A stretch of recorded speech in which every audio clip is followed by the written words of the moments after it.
நான் காட்டுறேன் உங்களுக்கு. இது வந்து அரிசி பருப்பு சாதம் வினிஷா செஞ்சது. கொஞ்சம் கத்திரிக்காய் நல்லா வெந்துருச்சுனாக்கா நீங்கள் அப்படியே கடைசியாக போட்டுக்கலாம். நீங்கள் கத்திரிக்காய் கொஞ்சம் வேகாமல் இருந்துச்சுனாக்கா நீங்கள் தான் போட்டுட்டு நம்ம வந்து அடுப்பை ஆஃப் பண்ணிட்டோமாக்கா அப்படியே எண்ணெய் பிரிஞ்சு மேலே வந்துடுங்க. இன்னைக்கு வந்து ஆவாரம் பூ தான் வந்து சுத்தப்படுத்தலான்னு எடுத்துகிட்டு வந்திருக்கோம். நம்ம வீட்டை சுற்றி இது மூட்டை கட்டினதுக்கு அப்புறமேட்டு இந்த மஞ்சள் எங்கே போகுதுனாக்கா பாலிஷ் பண்ண கொண்டு போவோம். எல்லாருக்கும் வணக்கம். இது நம்ம காக்கை கூட்டம். இன்னைக்கு விகாஸ் தம்பிக்கு கொஞ்சம் ஸ்பெஷலாக சமைச்சிருக்கிறேன். அதனால தான் உங்ககிட்ட காட்டலாம் அப்படின்னு. ஏன்னாக்கா இன்னைக்கு வினிஷாவும் காலேஜுக்கு போகிறாளுங்களா, ப்ராஜெக்ட் ரிவ்யூ எதுக்கோ ஒன்று போகிறா, மாதத்தில் ஒரு நாள் வர சொல்லிக்கிறாங்கன்னு சொல்லிட்டு இன்னைக்கு அவளுக்கு சேர்த்து செய்யணும் அப்படின்ட்டு நான் எந்திரிச்சு வரதுக்கு முன்னாடியே அவள் வந்து பாதி வேலையை அவள் செஞ்சிட்டா. ஏன்னா அவங்க ஃப்ரெண்ட்ஸ் வந்து வீடியோ போடுறாள், இவ நான் சமைக்கிறேன்னு சொல்லிட்டு அவள் சமைக்கிறத வீடியோ போடுறா இல்லைங்களா, அம்மாகிட்ட கற்றுக்கிறேன் அப்படின்னு சொல்லிட்டு. அதனால அவங்கெல்லாம் ஃப்ரெண்ட்ஸ்லாம் பார்த்துட்டு நீ கற்றுக்கிட்டு இல்லை, நீ கற்றுக்கிட்டதை நீயே செஞ்சு எங்களுக்கு சமைச்சு கொண்டு வா அப்படின்னு சொல்லி கேட்டாங்களாம். அதனால அவளே சமைச்சு எடுத்து வச்சிருக்கா. நான் 6 மணிக்கு எந்திரிச்சு வந்து பார்த்தா ஒரு பாதி அளவு சமையல் வேலை முடிஞ்சிருச்சு. அதுக்கப்புறம் மீதி சமையல் வேலை தான் நான் செஞ்சேன். அவள் என்னென்ன செஞ்சாங்கிறதையும் காட்டுறேன், நான் என்ன செஞ்சேன் அப்படிங்கிறதையும் காட்டுறேன். அதனால் 2 பேரும் சேர்ந்து செஞ்சதுனால கொஞ்சம் ஹெவியான ஐட்டம்ஸ் நிறைய வந்துருச்சு. அதெல்லாம் உங்ககிட்ட இப்போ நான் காட்டுறேன் உங்களுக்கு. இது வந்து அரிசி பருப்பு சாதம் வினிஷா செஞ்சது. ஏன்னா அவள் அரிசி பருப்பு சாதம் கற்றுக்கிட்டா இல்லைங்களா, அதனால அவள் செஞ்சு கொண்டு போகிறா ஸ்கூலுக்கு. அதுக்கப்புறம் அசோகா அல்வா, இதுவும் அவள் தானே செய்வா அவள், அதனால அதுக்கு அசோகா அல்வா செஞ்சுருக்கா. இது 2 ஐட்டமும் அவள் செஞ்சுருக்கா. எங்கடி என் பையனுக்கு கேக்கு காணோம், ஃப்ரிட்ஜில் சில் ஆகிட்டு இருக்கு. எடுத்துட்டு வா. சொல்லிட்டுங்க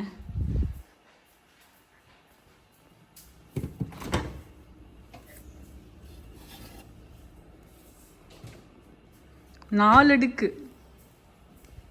4 லேயர் கேக் வந்து இப்போ அவள் இன்னைக்கு செஞ்சுருக்கா வீட்டில். அது ஸ்கூல் ஃப்ரெண்ட்ஸுக்கு எடுத்துகிட்டு போகிறா. அதுக்கப்புறம் நான் எந்திரிச்சு காலையில் வந்து சாதம் வடித்தேன். அதுக்கப்புறம் வாழைக்காய் வறுவல் செஞ்சேன். எண்ணெய் கத்திரிக்காய் குழம்பு நேற்றுக்கு செஞ்சோம் இல்லைங்களா, அதுதான் இன்றைக்கி அவனுக்கு லஞ்சு கொடுத்து விட்ருக்குறேன், எண்ணெய் கத்திரிக்காய் குழம்பு. அதுக்கப்புறம் தோசை, பாசிப்பருப்பு சாம்பார் வச்சேன் தோசைக்கு இன்னைக்கு. அதுதான் இன்னைக்கு வந்து அது இதில் ஊற்றி வச்சுருக்கேன். அதனால் காலை டிஃபன் தோசையும் பாசிப்பருப்பு சாம்பாரும், லஞ்சுக்கு வந்து ஒயிட் ரைஸு, எண்ணெய் கத்திரிக்காய் குழம்பு, அதுக்கப்புறம் அரிசி பருப்பு சாதம், வாழைக்காய் வறுவல், சைடிஷாக வந்து அசோகா அல்வா. காலையில டெசர்ட்டுக்கு வந்து கேக்கு. ஓ டெசர்ட்டுக்கா, இதுக்கோ ஒன்று. இதில் தான் விகாஸோடைய லஞ்சு டிஃபனும் லஞ்சும். மோர் அவனுக்கு தான் அம்மா போட்டுச்சு இல்லைங்களா, அதனால வந்து ரெகுலராகவே மோர் கொடுக்கணும் அப்படின்னு முடிவு பண்ணிட்டேன். சம்மர் முடிகிற வரைக்கும் கொஞ்சம் மசாலா மோர் கொடுத்து விடலாம் அப்படின்னு மோர் ரெடி பண்ணியிருக்கேன். இதுதான் விகாஸோடைய டிஃபனும் லஞ்சும். சரிங்களா, அதே ஐட்டம்ஸ் தான் எனக்கு வந்து வினிஷாவும் எடுத்து வச்சிருக்கா. இதுவும் அதே தான், எல்லாமே எடுத்து வச்சிருக்கா. இதில் ஒயிட் ரைஸு, இதில் குழம்பு, இதில் கேக்கு, இதில் ஊறுகாய், இதில் வந்து ஏதோ ஒன்று போட்டிருக்கேன் அசோகா அல்வா, இதுல வந்து அரிசி பருப்பு சாதம், அதே மாதிரி அவளுக்கு மோர். இது வந்து என்னோட ஃப்ரெண்ட்ஸ் எல்லாரும் நிறைய பேர் சேர்ந்து சாப்பிட, 2 பேரோ 3 பேரோ சேர்ந்து சாப்பிட்றதுக்காக வேண்டி அவ எடுத்து வச்சுக்கிறா. அதுக்கப்புறம் எண்ணெய் கத்திரிக்காய் சாதத்தை பிணைஞ்சு சாப்பிட்றதுக்கு அவளுக்கு ஒரு பிளேட், இவளுக்கு ஒரு பிளேட், இவனுக்கு ஒரு பிளேட். இது விகாஸ் தட்டு. அவ்வளவுதான். இதுக்கு ஏன் விகாஸ் தட்டு சொல்லுங்க? இது வந்து விகாஸ் சின்ன பையனா இருக்கும்போது அவன் சாப்பிட்றதுக்கு வாங்கின தட்டு. இதுவும் இன்னொன்னு ஒன்று இருக்கும், அதனால அது விகாஸ் தட்டுன்னு அதுக்கு பேர் வச்சிட்டேன். அவ்வளோதான். இன்னைக்கு வந்து நேரமாகவே சாப்பாடு செஞ்சு முடிச்சாச்சு. ஏன்னா அவள் எல்லாமே ரெடி பண்ணி வச்சதுனால கொஞ்சம் நேரமாக முடிஞ்சிருச்சு. எங்கே பேகு, இந்த பேகை பார்த்தாலே திட்டுவான். Sharing is carrying. ஆமாம், என்ன பண்ணாலும் நமக்கு வந்து படிக்கிறாங்களோ படிக்கலையோ நல்லா சாப்பிட்டு கொஞ்சம் ஹெல்த்தாக வரட்டு விடுங்க.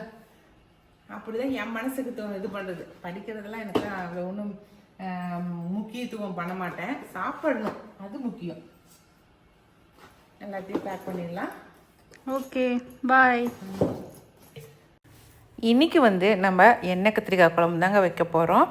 அதுவும் வந்து ஒரு விசேஷத்துலலாம் நம்ம எண்ணெய் கத்திரிக்காய் குழம்பு சாப்பிட்ருப்போம்.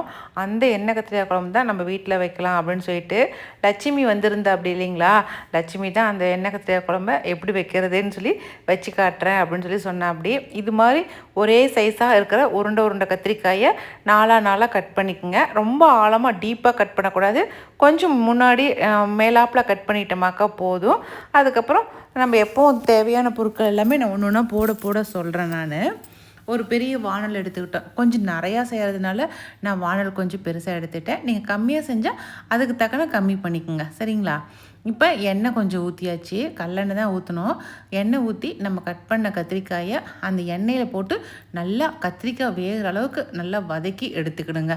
இதுதான் ஃபஸ்ட்டு ப்ராசஸ்ஸு. நாம் என்ன பண்ணுவோம், கத்திரிக்காய்க்குள்ளார மசாலாவை சுருக்கி அதை தான் நான் வந்து அந்த மாதிரி எண்ணெய் குழம்பு வைப்பேன். இல்லாட்டினா அம்மா வீட்டில் வந்து கற்றுக் கொடுத்த புளி ஊற்றி வைப்போம் இல்லைங்களா, அந்த எண்ணெய் கத்திரிக்காய் குழம்பு தான் வைப்பேன். ஆனால் இது வித்தியாசமாக இருந்துச்சு, ரொம்ப டேஸ்ட்டாக இருந்துச்சுங்க.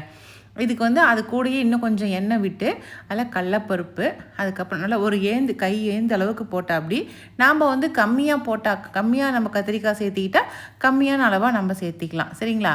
அது கூடவே வந்து கொஞ்சமாக உளுத்தம்பருப்பும் போட்டுக்கணும். கடலப்பருப்பு உளுத்தம்பருப்பு இது 2 தான் போட்டால் அப்படி.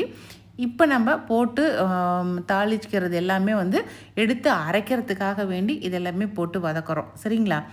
கடலப்பருப்பும் உளுத்தம்பருப்பும் நல்லா ஓரளவுக்கு மீடியமான பொன்னிறமாக வந்ததுக்கப்புறம் சின்ன வெங்காயம் ஒரு 1/4 கிலோ அளவுக்கு உரித்து வச்சுருந்தேன். அப்படி ஏன்னா கொஞ்சம் நிறையா இருக்கிறதுனால நிறையா உரித்து வச்சுருந்தோம். முதல்ல சின்ன வெங்காயத்தை போட்டு நல்லா வதக்கியாச்சு. சின்ன வெங்காயத்தை போட்டதுக்கப்புறம் பூண்டுமே நல்லா ஒரு கைப்பிடி அளவுக்கு எடுத்து போட்டேன். அப்படி இது வந்து அரைக்கிறதுக்கும் போட்டுக்கிட்டோம், அடுத்ததான் வந்து தாளிக்கிறோம் இல்லைங்களா, அப்போ தாளிக்கிற சமயத்துக்கும் போட்டுக்கணும். அதனால் அதுக்கு தகுந்தபடி நம்ம உரித்து வச்சுக்கணும்.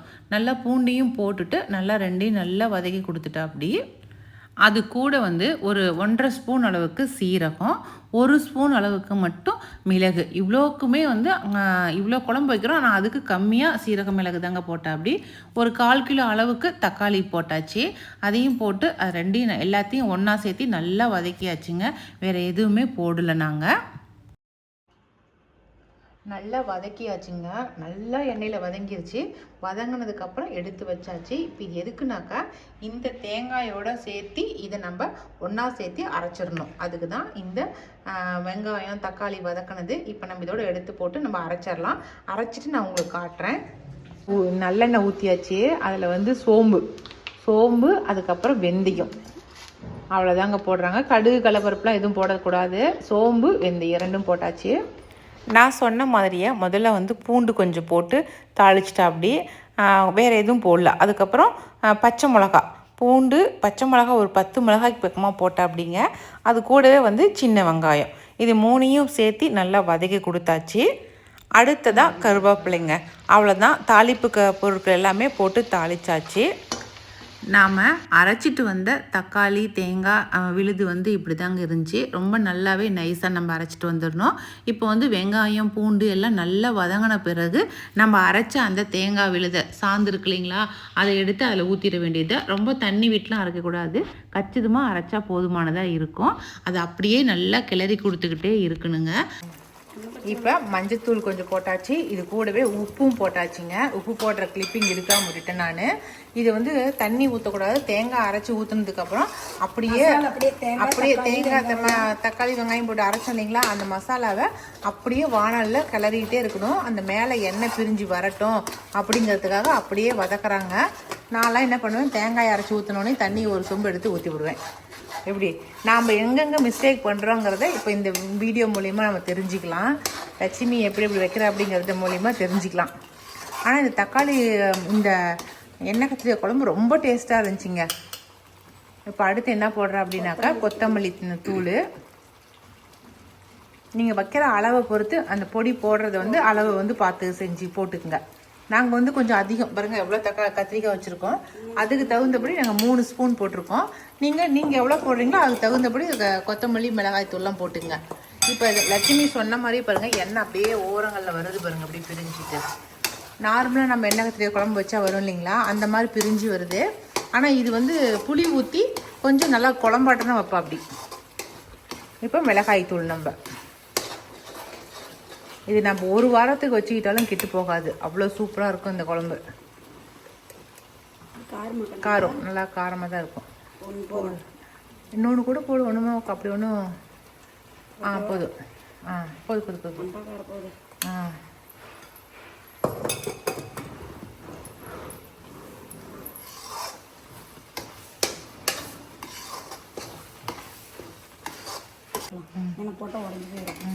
கொஞ்சம் கத்திரிக்காய் நல்லா வெந்துருச்சுனாக்கா நீங்கள் அப்படியே கடைசியாக போட்டுக்கலாம்.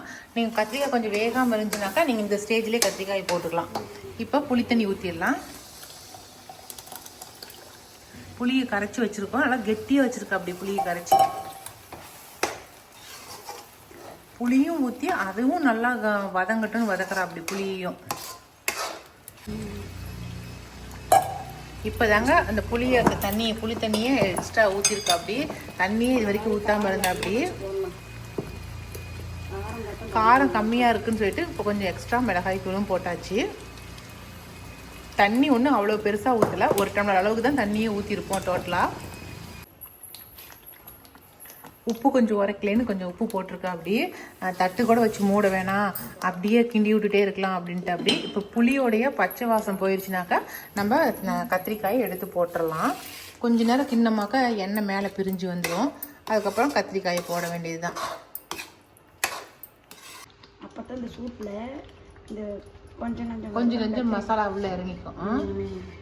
கடைசியாக தான் கத்திரிக்காய் போடுறாங்க. ஃபஸ்ட்லேயே நல்லா இது பண்ணி எடுத்துக்கிட்டாங்களே, நல்லா தான் எண்ணெயில் போய் எவ்வளோ நேரம் எண்ணெயில் வதங்கிடுச்சுங்க. சூப்பர். இது போடுறதுக்கு முன்னாடியே இந்த மசாலாவில் எண்ணெய் மேலே பிரிஞ்சு வந்துருச்சு. அதுக்கப்புறம் தான் கத்திரிக்காய் போய் போடுறா. அப்படி இது ஏதாவது ஒரு விசேஷம்னா இந்த மாதிரி குழம்பு வைங்க, அப்போ தான் நல்லா இருக்கும். இது எண்ணெய்ங்கிறேன், கொஞ்சமாக வெல்லம் தான் வேணும். இருக்குது வெல்லம் தரேன், போட்டுக்கலாம். அவ்வளோதான். ஒரு கத்திரிக்காயும் இவ்வளோண்டு குழம்பும் ஊற்றுனா நீங்கள் அதை போட்டு பண்ணி சாப்பிட்டுக்கலாம். ஃபைனலாக கொஞ்சம் வெல்லம் போட்டுக்கலாம். அவனெல்லாம் வைக்க மாட்டேன், கம்மியாக போட்டு பார்த்துட்டு போட்டுக்கலாம். நம்ம போட்டால் இனிப்பு வந்துடும். கொஞ்சமாக நாட்டு சர்க்கரையை போட்டுக்கலாம். அவ்வளோதான். போட்டுட்டு நம்ம வந்து அடுப்பை ஆஃப் பண்ணிட்டோமாக்கா அப்படியே எண்ணெய் பிரிஞ்சு மேலே வந்துடுங்க. அவ்வளோதான், எண்ணெய் கத்திரிக்காய் குழம்போட வேலை முடிஞ்சுது. நீங்களுமே ஒரு ட்ரிப்பு இதே மாதிரி செஞ்சு பாருங்கள். இந்த எண்ணெய் கத்திரிக்காய் குழம்பு அவ்வளோ சூப்பராக இருக்கும். ரொம்ப டேஸ்ட்டாக இருந்ததுனால தான் நான் ஒரு ட்ரிப்பு செஞ்சு பார்த்தே தீரணும்னு சொல்லிட்டு செஞ்சுருக்கிறேன். அதனால் நீங்களுமே ஒரு ட்ரிப் ட்ரை பண்ணி பாருங்கள். வினிஷா பொண்ணுடைய ரூமில் இருந்த கட்டல் உடஞ்சி போச்சுன்னு நான் காட்டினேன் இல்லைங்களா? இப்போ தான் அந்த கட்டல் வந்து மறுபடியும் ரெடி பண்ணி கொண்டு வந்துட்டாங்க. இந்த ட்ரிப்பு வந்து தனிப்பட்ட முறையாக கட்டல் இல்லாமல் அப்படியே ஃபிட்டிங் பண்ணிடலாம், அந்த இடத்த விட்டு நகர்த்த முடியாத அளவுக்கு அப்படியே ஃபிட் பண்ணிடலாம் அப்படிங்கிறதுக்காக இந்த மாதிரி பாக்ஸ் டைப்பாக அடிச்சிட்டாங்க. இதை கொண்டு வந்து பின்னாடி சைடு வந்து கட்டலுக்கு பின்னாடி பெரிய ஃப்ரேம் மாதிரி அடிச்சிருக்காங்க. நல்லா டிசைனாக இருக்கட்டும் அப்படிங்கிறதுக்காக நல்லா பின்னாடி போர்டு மாதிரிலாம் அடித்து அதுக்கு முன்னாடி நல்லா நீட்டாக கட்டில் வந்து கொண்டு வந்து ஃபிட் பண்ணிட்டாங்க. இந்த கட்டிலை தூக்கிட்டு வரத்துக்கே 5-6 பேர் வந்தாங்க. எல்லோரும் வந்து தான் தூக்கிட்டு வந்து வைக்க முடிஞ்சிச்சு. எப்படியோ வந்து வினிஷா பொண்ணுடைய ரூமில் எல்லா வேலையும் முடிஞ்சிருச்சு. இப்போ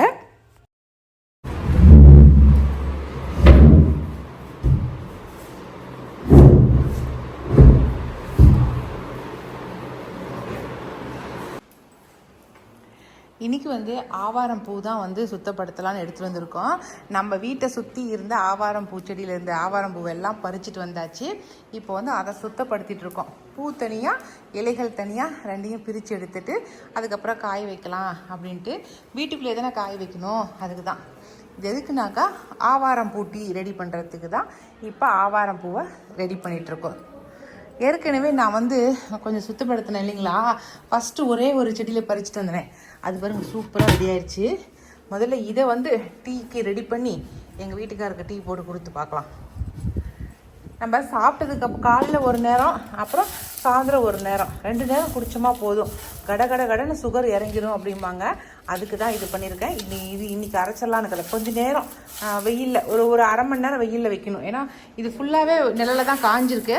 ஆனாலும் மொறுமொறுப்பு வரணும் இல்லைங்களா?